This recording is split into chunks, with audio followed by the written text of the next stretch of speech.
Well, it's great to see you guys. Happy Hillary Sunday. I chose to be on theme today, by the way. I heard it was going to be tropical today, so I put my tropical shirt on. You guys like it? Online family, do you like it? I know there are some of us that are at home or you're on vacation. We just want to thank you. Can we put our hands together, by the way, for everyone that's streaming live right now? We have so many people. Guys, we had right around last week, we had around 400 people live stream on Sunday for this experience that we get to be a part of in person. And it's not about the number, it's about the faces on the other sides of the screen. And so I want us to know that these in our online family are a gift to us. You are a gift to us. We love you. How can we support you? How can we pray for you? How can we connect with your life? How can we help you take a next step on your spiritual journey? We are here for you. So thank you so much for joining us. And I hope that you like the tropical shirt as well. It's crazy weather, huh? Everyone's like afraid to answer me right now. It's crazy how people react out here in California. Taryn was like, she's born, Taryn was born at San Clemente Hospital, so she's unfamiliar with these things called hurricanes, tropical storms, and I had the privilege of living in Florida for 5 years, and I'm like, babe, because she's like, what is it actually going to be like? I felt like I was able to activate my prophetic edge for a moment. I'm like, it's going to be like a lot of rain and a little bit of wind, so don't get too excited. But man, I'm grateful. I'm grateful that it hasn't stopped you from being here. And, as much as I joke about dressing for the occasion today, I do think there's something about showing up ready to lean into what today is all about. See, today is the day that the Lord has made. And I was even thinking that as I was putting on this shirt. I was like, I'm not going to sit back. I'm not going to show up because it's rainy and gloomy and go, okay, man, I guess this Sunday is just a wash because, perhaps people are going to be just thinking about different things and distracted, or maybe they don't want to come to church. I'm like, I'm literally going to put something on that leans into what this day is all about, because I believe that today is the day that God has made, and I will rejoice in it. I'm going to lean into it. God has a word for you. God's going to speak, and in this space, anything is possible. The series that we're going into, that we're starting today, it's going to be a 4-week kind of collection of messages. It's called No Greater Love. And it's really wrapped around 2 verses in John chapter 15. John chapter 15, verses 12 and 13. Jesus, he brings his disciples around him in this moment. And they've been doing some ministry together. It's near the end of his ministry. And so some years have passed, and they've experienced teachings and miracles, and they've seen what Jesus is about. They've witnessed his life. But now it was a moment where Jesus was going to make a pretty declarative statement that they would have leaned into. In John chapter 15, verse 12, Jesus says, "This is my commandment." And I can imagine this moment in the disciples' lives with Jesus to go, finally, because they were used to commandments. Finally. You've been kind of mysterious and allegorical with all these parables that nobody understands. I don't get it. Like, you keep going to these regions that are kind of like off the map. It's not going to make you famous. Like, when are we going to overthrow Rome? And you keep talking about like weird things that have nothing to do with power. Like, I don't get it. And finally he's like, here we go. This is my commandment. And they're like, awesome. Just tell us what to do. Give us the rule, give us the regulation, give us the procedure, give us the policy. Finally, Jesus is going to give us his commandment, because Moses gave the people of Israel their commandments, and Jesus, now it's time for our 10 commandments, our rules, our game plan, our strategy. He goes, this is my commandment, love each other. Kind of a downer. Like, anyone here, when you're reading that, you just expect a little bit more? Like, let's just be honest. You're like, yeah. We've kind of been saying that for like thousands of years. He's like, this is my commandment. It's going to be revolutionary. It's going to be amazing. Here's the first time where you just have this commandment from Jesus, the words of the Messiah himself. And he says, love each other. I'm like, oh, really? Like, I was hoping that would be a little bit more original, a little different. Love each other.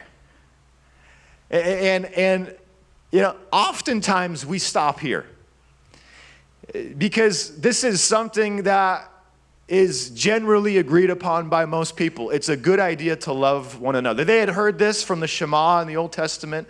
Love the Lord your God with all your heart, mind, soul, and strength, and love your neighbor as yourself, and you know, this beautiful thing where they had been taught to love God and love people. Every church's mission statement nowadays is love God, love people. It's kind of a general thing, but it's a powerful thing. If we just can love God and love people. See, the world even agrees that loving one another is a nice thing. It's a kind thing. It's a good thing. But it's general. And what I have found in life is that just a simple general agreement about something creates a generic product. So some of us maybe take medication. You know that sometimes the generic form of that medication is not the same thing as what you really need. And the generic version actually doesn't work. See, the problem when we talk about no greater love is that the world and even the church has made this world love so generic we don't even know what love means anymore. Because it's generic. Love is love. Love wins. Love conquers all. Just love God. What does that mean, though? What's the substance behind it? What does it look like? What does it sound like? What does it act like? What does it speak like? See, it would have been really disappointing if Jesus would have stopped here. This is my commandment. Okay, love one another. But he didn't stop. Here's where it all changes. This is my commandment. Love each other. Grenade dropped. In the same way I have loved you. What I want to talk about for the next few weeks is what it looks like to live, love, and look like Jesus. The mission at Zion Church is not to just have a general response to God and a general response to the world, because love is not found in an emotion. Love is found in a person. Love is not a principle, it's not a philosophy or an ideology. It's not a cultural invention. Love is found in a person. Love is described, love is wrapped up in a man who hung on the cross. And he says, if you want to know what love looks like, you have to look at me.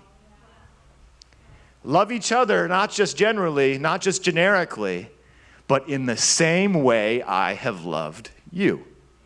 And then he goes forward, because what is the same way? And he says, I'm going to get specific with it. He says, there's no greater love than to lay down one's life for one's friends. In other words, how do I go about loving like Jesus? I have to first understand that love looks like something.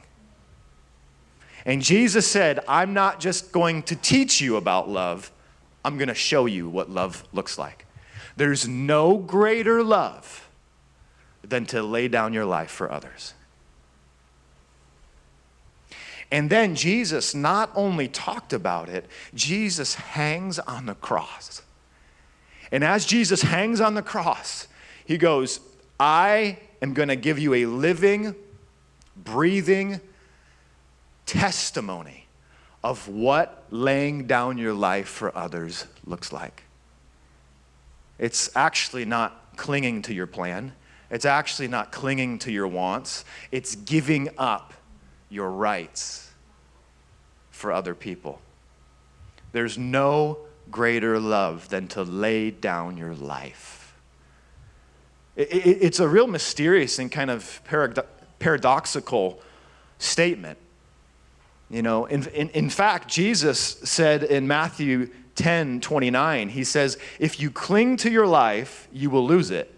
But if you give up your life for me, you will find it. I want to talk to you guys today around this concept, and here's the title of the message this morning. The title of the message this morning, and really the concept that we're going after, is this idea, lose it to find it. Lose it to find it.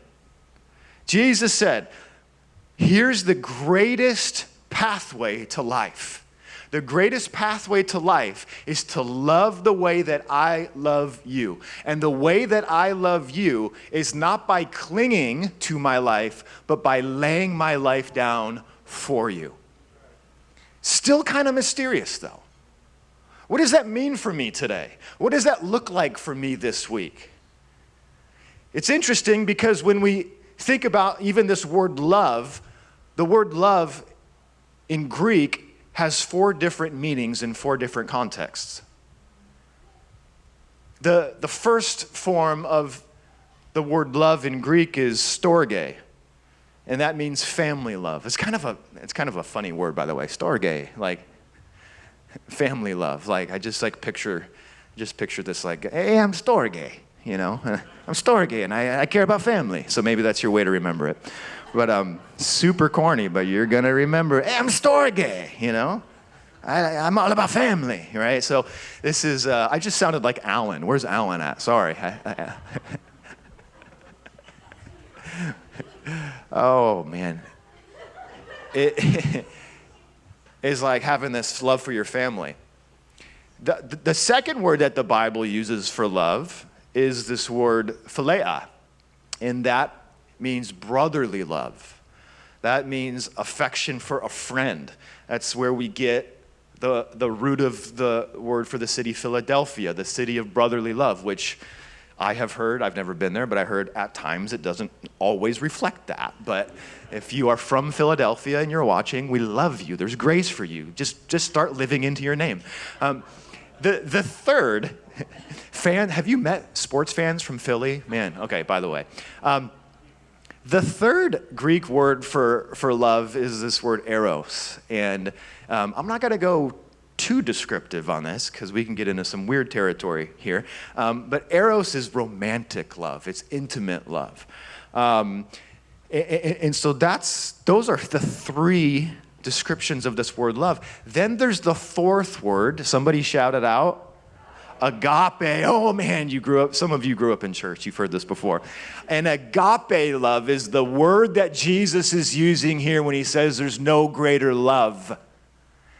It's agape love than to lay down your life. Agape love is this unconditional, self-sacrificial love.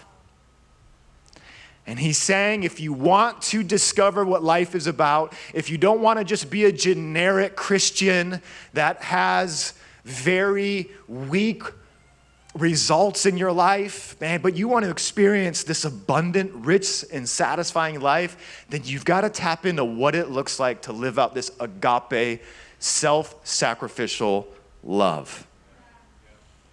You got to learn to lose it to find it. I guess my question for us this morning is this. Are you seeing the same thing over and over again in your life? Are you seeing the same thing kind of week in and week out in certain areas in your life? Maybe you're here and you'd say, John, I love Jesus, but I'm not totally confident that I'm experiencing the life that he talks about in the Gospels.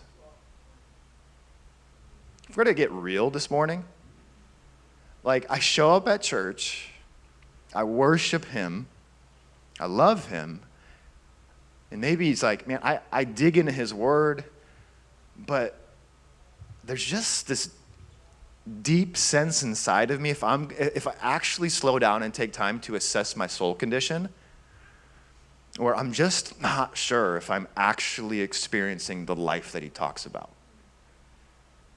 This life of peace, fulfillment, joy, faith, courage, kindness, compassion, gentleness. And I don't know if I'm growing on a week-to-week basis. Maybe you're even asking questions like, why haven't I grown? Why haven't I led anyone to Jesus? Why am I still struggling with this addiction? Why can't I get over this hurt? Why are people distancing themselves from me?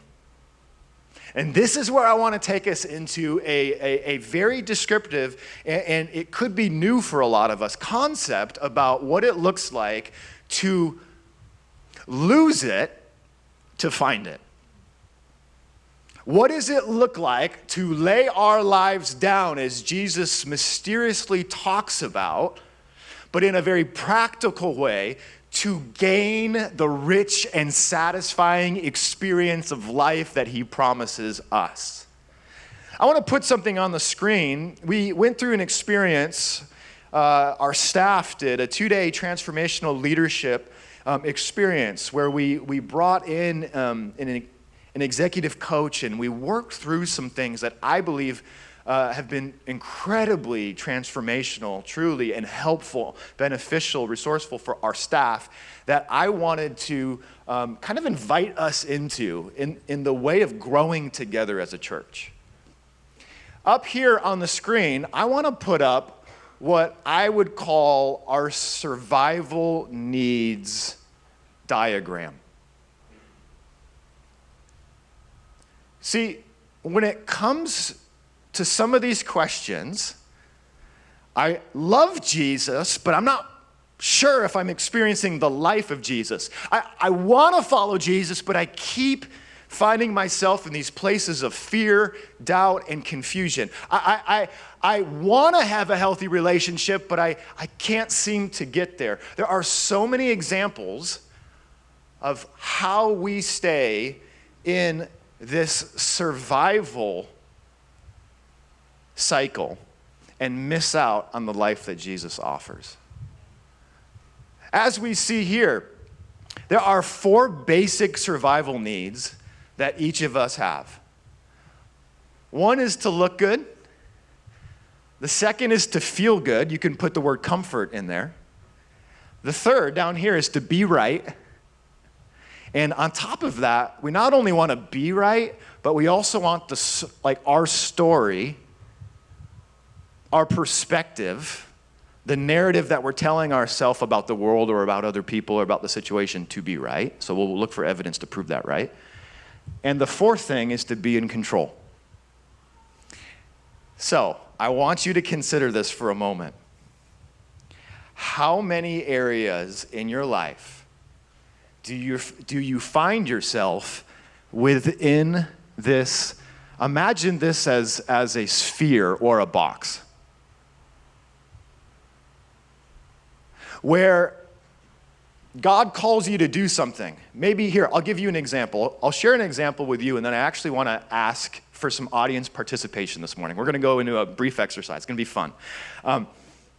So for me, something that God really has put on my heart that's a struggle for me, believe it or not, as a preacher and as a pastor, is sharing Jesus with other people outside of a church context on a Sunday. I just want to be vulnerable with you guys for a moment. And I've really done some deep dive stuff with my coach and just working through this with the Lord and working through this with other people. Like, where does this come from? Where I can be so bold and courageous on a stage. I can invite people into a moment where they can make a decision to go all in for Jesus. When I'm around a group, I can be so courageous, when we go down for beach baptisms. But when it's just me one-on-one at a coffee shop, I can be incredibly fearful. And I've done some sort of drilling deeper into where it comes from. Where, when it comes to sharing Jesus, where am I locked up in my survival needs that are always an attempt to keep me safe so that I can look good feel good, be right, and stay in control. So for me, growing up, I had a few experiences growing up that I felt like when I was around certain people, it was a really embarrassing environment for me. Like I had some people that I felt like when I was at a public space, like everyone was looking at us. Everyone was sort of wondering like what was going on in that group of people, because I was around some people with some real big personalities, and I was a shy middle child. And so for me, I had some key experiences in my early years where I felt embarrassed, and that didn't feel good. I didn't look good. I had some moments in my life where I felt like I was around certain people that were very boisterous about their faith and would push their faith down other people's throats. And it always was an experience that pushed that other person away. So I'm like, I don't want to be that, because that doesn't look good. I have had experiences where when it comes to like going after things in faith, I like to, in a sense, sort of measure it and kind of know that there's going to be a measure of success before I take the leap. But when it comes to sharing your faith with one other person and inviting them into a conversation about Jesus, there is a chance of rejection. There's a chance where they would say no. There's a chance where I would not be in control. Because if I never share Jesus with other people outside of church on a Sunday, I can stay in control. Because no one has to hurt me. No one has the opportunity to reject me. And I can prove, here's the sneaky thing, I can still prove that I'm right. The last one here, because it's not that I'm never inviting people into a relationship with Jesus. I'm just choosing, I'm controlling the context that I'm doing it. On a Sunday, in the safety of a lot of people, and in my sweet spot through preaching and teaching. So I get to be right. I still share Jesus with others. And yet, every single week, there is a deep longing on my heart for the lost around me. There is a deep desire within me to share Jesus with someone. There are moments in life that God has used me in powerful ways to pray for people in the city, to just step into very ordinary spaces and invite a Jesus conversation into that space, and beautiful things have happened, powerful things that happen.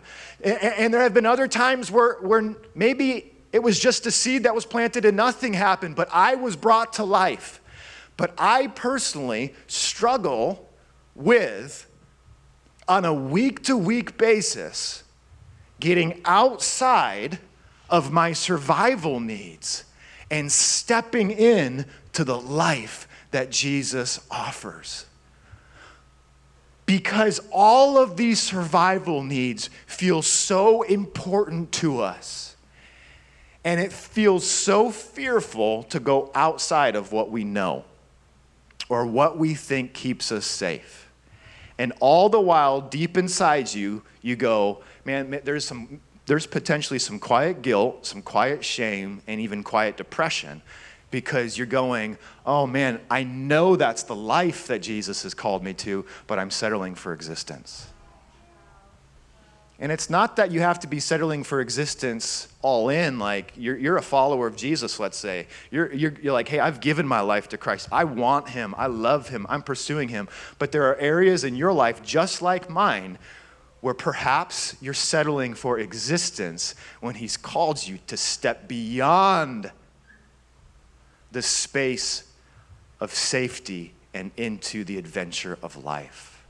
Does anyone else struggle with sharing Jesus with other people, or am I the only one? Like, would you be bold enough to raise your hand? Like, are you with me? Is anyone else with me? Make some noise. Like, we can actually, like, there's no guilt or shame. Make some noise.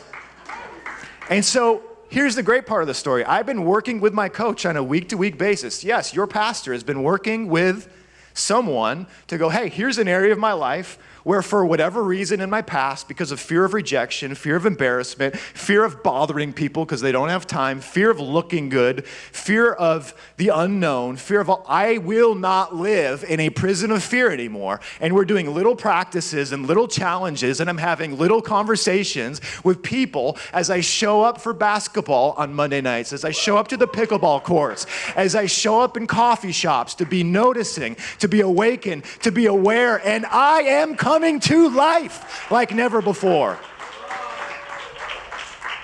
Do not settle for existence when Jesus has life available for you. I actually want some audience interaction for a moment. Okay, so I was super vulnerable. I went first. What's something, and it could be simple, what's something that you're struggling with when it comes to following Jesus? Yeah. Work. Did everyone hear that? Work. And can you get a little bit more specific on that? Yeah, like knowing that I want my work to be an act of faith and obedience, but staying in the bubble of my own control of wanting it to go the way that I want it to go. Okay, so work being something where you know you want it to be God called and a step of faith and obedience and in line with his will. And then the other piece being what?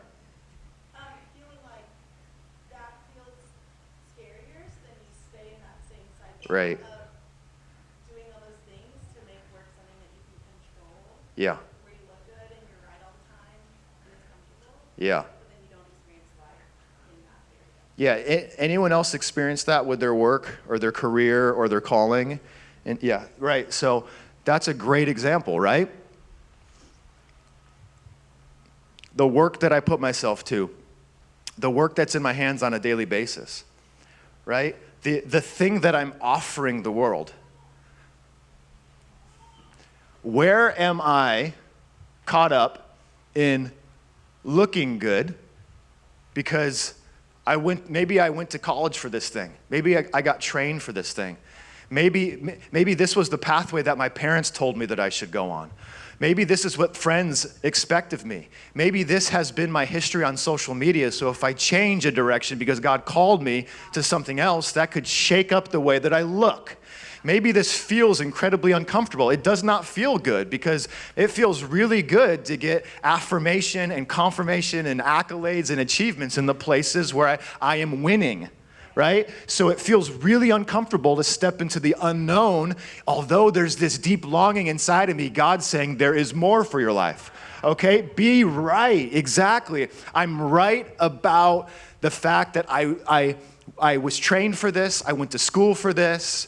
Right? People have seen you're good at this. And so I just kind of stay in maybe even a personality default, maybe even an Enneagram type where it's like, okay, that's who I am. And I haven't explored or even had the faith to believe that I could reinvent myself because I'm a new creation in Christ Jesus and he's making all things new. Maybe this other thing is, man, it's really scary to be out of control because in this new adventure of faith, the paycheck isn't as promised as the past. Maybe in this new adventure of faith, I don't know how the script is going to turn out. In this new adventure of faith, I don't have control of the immediate outcomes, but God is doing something in my heart where he's calling me from life to life to life to life. What does it look like for someone else? Let's try this one more time. Yeah. So similarly, I'm a life coach specifically for women that work in male-dominated environments like military, doctors, everything male. But in the past, the pillar has been helping them with mental stuff and strength stuff. And as I've evolved in my faith, I see that what they really need is the pillar of Christ in their life. Amen. So I always give the option to pray, and some of them are open to it, and some of them are not. And a lot of them come to me with religious trauma, or they'll say like, I'm spiritual, but I'm not really of this. And so for me, it's that like wanting to use the words of Christ. And sometimes I tiptoe around it and I shy around it, but really it's like, you need Jesus. Like all you need is Jesus. Yeah. Right? And so it's for me having the courage to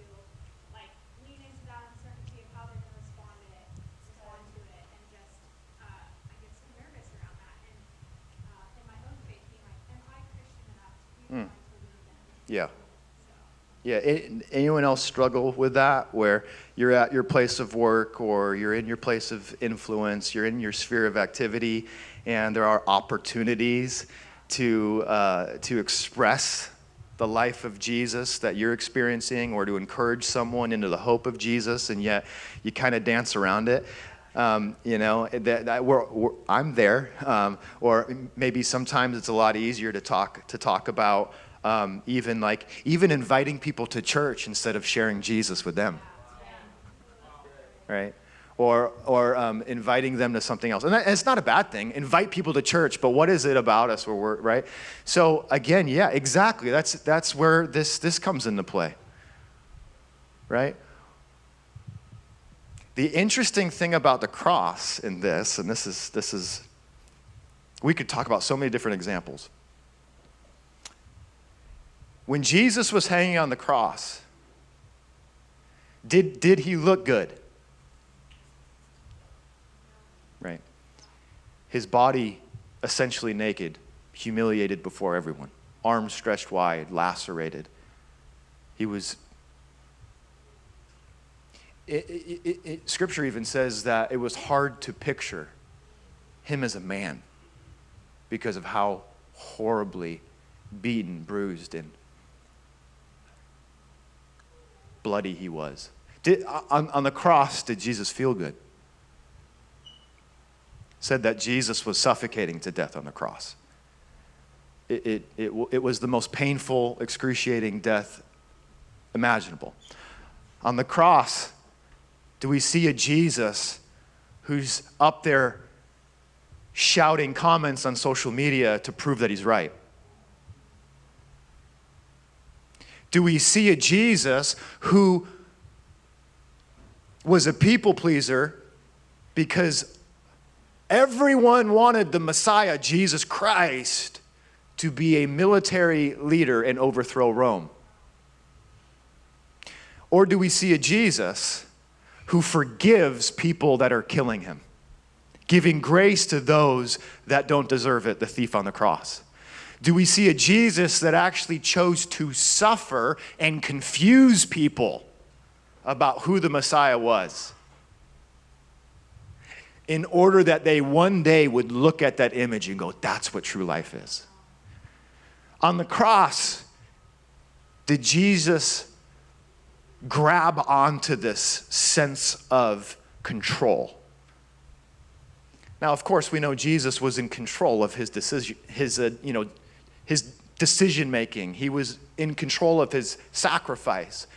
But the cross was the perfect example for Jesus to model what it looks like to give up control and lay your life down, so that whosoever may grab a hold of it can have the opportunity for salvation. So it's a perfect correlation,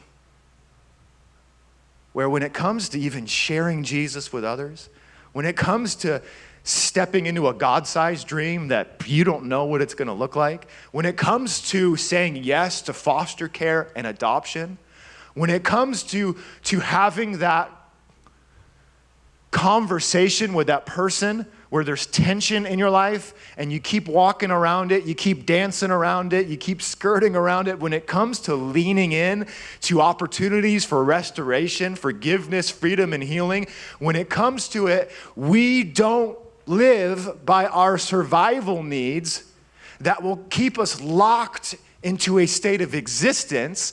We take a decision, we make a choice, we take a step to love others just as Jesus has loved us on the cross.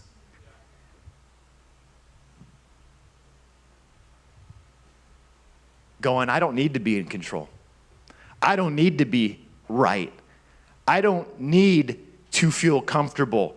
I don't need to always be in control of the outcome in order to obey Jesus. And when we do that, when we step into this kind of exercise and experience, I'm telling you, your Christian life will stop becoming a performance and it will start becoming a faith adventure. So much of what we call Christianity tends to be a performance.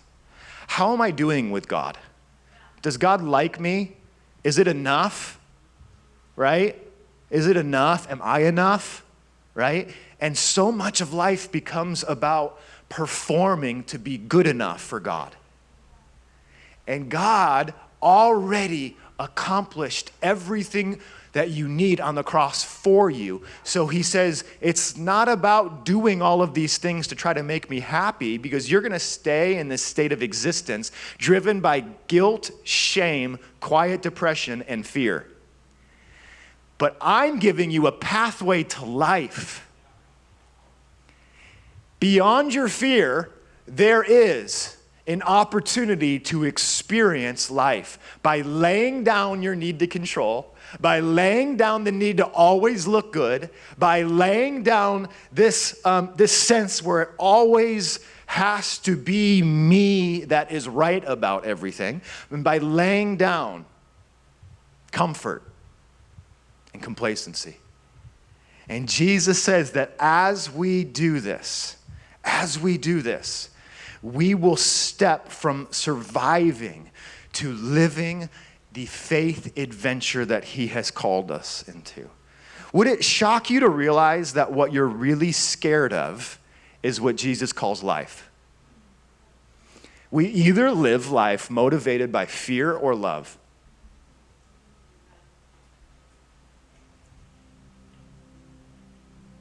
And would it shock you that what you're really scared of, Jesus calls life? What would it look like if you took a step today in that specific thing? I know there could have been so many other hands that were raised. And you assessed your life today, you assessed it this week, and you said, where am I getting in my own way? Where is my need to look good, to feel good, to be in control, and to be right? Where is that getting in the way of an opportunity, an invitation to step into the life that Jesus is offering me? Because I guarantee you, it's not the same for everyone, but there is an invitation, there is an opportunity, there's a dream, there is something, there's a relationship, there is something unique to you in your season right now, where it's either going to cause you to pull back and stay in this illusion of safety, but the reality of existence, or it's going to give you an opportunity to make a decision to step beyond that fear and to step into the adventure of life. And I was thinking about it when all these families were up here with foster care. I remember the call that day, the moment that really changed my life. It was a Friday, and we got a call for an emergency foster care placement. And as soon as Taryn picked up the phone and I was overhearing what was happening, everything inside of me was saying, no, not a part of the plan. And all four of these things were at play when we got the call for a 10-month-old baby that was not ours. And we had to say yes or no the very next day. And I'm like, this doesn't look like the plan. My plan was to be married and for 3 to 5 years, travel the world and enjoy life. And so I'm like, this doesn't look good to me, selfishly, but this doesn't look like it's the plan. We're supposed to have our own biological children first, and then we can have a conversation way down the road if it ever fits into our lives. This doesn't feel good. This feels like it's going to be messy. This feels like it's going to be a lot of work. This feels like I'm going to have to reorient my entire life around this new human that I haven't even met yet. This, in terms of being right, it's like, for me, it was like I was trying to do everything I could to logically justify why I'm not called to be a foster parent. Certain people are uniquely anointed and gifted for that, God. That's not me. God, you called me to be a preacher and a teacher and a church planter. That's not my calling. That's for the really compassionate people. God, you know my wiring. I am not a type 2 helper on the Enneagram. Like, I can't even, right? And so I was trying to prove over and over again ways to count myself out of the call so that I could prove my story about myself to be right. As we got the call that in control. Any foster parents out there feel like they're in control of the journey? And I remember that Saturday morning after we got the call, God took me to Luke chapter 10, verse 30. It said that a Jewish man was traveling from Jerusalem down to Jericho. He was attacked by bandits. They stripped him of his clothes, beat him up, and left him half dead beside the road. By chance, a priest came along, but when he saw the man lying there, he crossed to the other side of the road and passed him by. A Levite walked over and looked at him lying there, but he also passed by on the other side. What survival needs were at play? But then a despised Samaritan came along, and when he saw the man, he felt compassion for him. But here's the key. Going over to him, the Samaritan soothed his wounds with olive oil and wine and bandaged them. Then he put the man on his own donkey, took him to an inn where he took care of him. And the next day he handed the innkeeper 2 silver coins, telling him, take care of this man. If his bill runs higher than this, I'll pay you the next time I'm here. And in that moment, as tears streamed down my face, God spoke into my spirit without any guilt or any shame. He said, John, you don't have to say yes to this, and I still love you just the same. But this is an opportunity that I'm giving you to experience life like never before by investing your life into the life of a hurting, vulnerable orphan. And if you say yes, you don't have to fear a thing. I will give you grace for every step of the way. And I remember just weeping and telling Taryn, the answer is yes. And she's like, I knew you would get around to it. Of course you're going to say yes. No. That night we had a crib built in our guest room. At 2 a.m., we had an LA social worker show up at our apartment, filling out paperwork, certifying us in the moment. And that next day, we had a 10-month-old baby in our living room that changed our lives forever. Ripped open my heart. And I began to experience love and life as I stared into his eyes, as I laughed with him, as I kissed his face. And now we've had the privilege of having 4 foster children where life has breathed life into life. And yes, it's messy. And yes, it's challenging. And yes, it's still out of our control. And yes, at times it doesn't look neat and this like perfect story. But God did not send Jesus into the world into a perfect story, but into a broken family. And God took on our mess. And I'm just telling you, Jesus put this thing inside me. And it's not the same for everyone. For us, it's been the foster care journey. It might be something different for you. He says there is an invitation today to break free from existence, break free from fear, and say yes and step into the life that I have given you by loving someone else around you just simply the same way I have loved you. The story of us in foster care is not that we were the Good Samaritan. The story, by the way, is all about Jesus being the Good Samaritan. Jesus was the one, when we were broken, that came and rescued us. Jesus is the one who did not pass by on the other side when you were full of pain and full of hurt, when you were lying on the side of the road desperate. Jesus saw you. Jesus noticed you. Jesus put you on his back. Jesus took care of your wounds. Jesus paid it all for you. Jesus paid the expense so that you could be with him forever. And all he simply says is, follow me. Come with me. Try this out. What would it look like for you to love someone else the same way this week that Jesus has loved you? What would it look like for you today to say, I will not stay here. I will not just keep doing the same thing expecting different results. I choose life. It was crazy to see the photos on social media of people at Costco.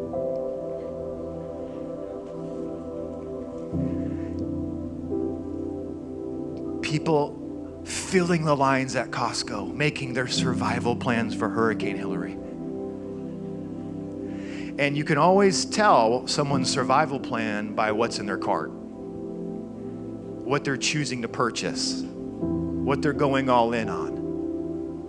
What if this week, instead of continuing to make decisions based on your survival plan that will end up keeping you in the same place week after week, what if you made a life plan today? What if you made an action plan for life this week? What would it look like to lean in and ask Jesus, like, where are you sending me? What are you speaking? Like, what's on your heart? What breaks your heart? What are you seeing in our city? What have you called me into? Like, who at work, who in my natural relational circle, my activity sphere, who are you putting on my radar? And what would it look like for you to simply choose an action plan to step beyond the survival needs and to step in to the way of Jesus? I want to pray for you because I just believe that there are so many people this week that are going to take a step that could just be the most important step that you take in your life, because it will cause a chain reaction that will produce faith, courage, and confidence that God is with you, God is for you, and that you are made for an adventure, not for a life of safety and fear. And so I want to pray for you. If you're here today and you just want to say, I choose life. That's what God's put on my heart. I choose life. I'm not going to choose fear. I'm not going to choose performance. I'm not going to choose just safety and comfort. I'm done. Like, whatever that looks like for you, you just say, this week, I choose life. Would you just raise your hand? I want to pray for you. Say, I choose life. Yeah. Oh yeah, all over this place. Yeah, I choose life. Yeah, I'm stepping beyond the fear. I'm stepping beyond the needs to look good, to feel good, to always feel like I have to be in control, to always feel like everything has to be perfect and right before I step out in faith. I will not be paralyzed by fear. I will not be paralyzed by perfectionism. Yeah, right here in this room, I just sense it. You will not be overwhelmed by the need. You will not be overwhelmed by the size of the dream. It's a God dream, and God is providing for it. God is going to accomplish it. God is going to be faithful to the dream that He's put on your heart. All you got to do is say yes, and He will give you the opportunities and the open doors and the relationships and the provision. For some of you here, you have been so locked up in your lips, you feel for people, you empathize with people, but you haven't shared the life of Jesus with people. And I want to encourage you, as I'm preaching to myself today, this week, God is going to put people in your pathway, and you are going to mention the name Jesus to them, and they are going to be receptive to Jesus. Maybe they've been burned by church church, but they're going to learn to fall in love with Jesus because they're going to experience the goodness and grace of Jesus through you. Maybe there are people here today where you're going, man, it feels like my family's awesome and I have, kids and God's blessing us, but God is calling us into foster care and adoption. God is calling us to take a step to bring a child into our home that desperately needs a safe, loving, Christ-centered home. And God's giving you a call to bring a child in that is not biologically yours, but will be eternally impacted by your yes. I bless you with that faith. I bless you with that courage in Jesus' name. And for all other hands that are raised, may the grace and the courage, the faith and the peace of Jesus Christ be upon you as you listen closely and live loudly this week. In Jesus' mighty name. And everyone said, amen and amen. Would you stand to your feet?